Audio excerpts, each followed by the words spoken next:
Big Boss season 8 தமிழ்ல இன்னைக்கு சௌந்தர்யா அவங்க வந்து பிரேக் டவுன் ஆகி அழுந்த பிக் பாஸ் நான் சிம்பத்தி ஓட்டு கிரியேட் பண்றேன்னு சொல்றேன். பிக் பாஸ் அப்படிலாம் நினைச்சு பண்ணது கூட இல்லை. பிக் பாஸ் கேமரா முன்னாடி நான் வந்து ஏதோ பண்ணேன், வெளியே மக்களுக்கும் அப்படி தோணுன்றதால என்னால் தாங்க முடியல பிக் பாஸ் அப்படின்னு கதறி கதறி கதறி ஒரு அரை மணி நேரம் அழுகுறாங்க. வரிசையாக அவங்க சொல்லியிருப்பாங்க, நீங்கள் பண்ணுறதெல்லாம் கேமரா முன்னாடி பண்ணுறதெல்லாம் பார்க்கும்போது நீங்கள் சிம்பத்திக்காக ஒரு சில விஷயம் பண்ணுற மாதிரி இருக்குது அப்படின்னு பண்ணும்போது இவங்க ஓஹோ, இப்போ நான் திருப்பி இதே சிம்பத்தியாக பண்ணி இப்போ நான் ஓட்டு எப்படி எகிர்த்துறேன் மட்டும் பார் அப்படின்னு வந்து ஒரு அரை மணி நேரத்துக்கிட்ட அழுந்து ஒரு பிக் பாஸ் கூப்பிட்டு, என்னம்மா அவங்களுக்கு பிரச்சனை பிக் பாஸ் இந்த மாதிரி பிக் பாஸ் அப்படின்னு அவங்க சொல்ல, இல்லை இல்லை அப்படி இப்படின்னு பிக் பாஸ் கன்சல்ட் பண்ணேன்.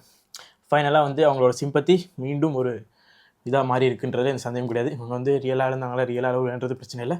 நம்ம பார்க்கும்போது எனக்கு வந்து ஒரு சிம்பத்தி ஓட்டிங் மாதிரி தான் தெரிஞ்சிச்சு. அவங்களுக்கு வரிசையாக அவங்களுக்கு தெரிஞ்ச மாதிரி தான் எனக்கும் தெரிஞ்சிருக்கு. உங்களுக்கு அப்படி தெரிஞ்சதை சொல்லுங்கள். ஓகே, இப்போ சௌந்தர்யா அந்த அழுகுறாங்க சிம்பத்தி மட்டும்லாம் வச்சு விஷ்ணு ஒரு ட்வீட் போட்டிருக்காரு, 8 contestants வாஸ் 8 ஜோக்கர்.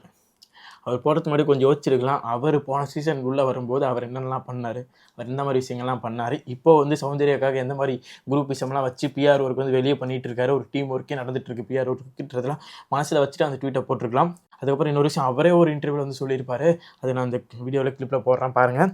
நல்லா நடிக்க தெரிஞ்சுக்கோங்க, எனக்கு எதுவுமே தெரியாது அப்படின்னு ஒன்று விஷயம் பண்ணுங்க, பிஆர் டீம் செட் பண்ணிக்கோங்க.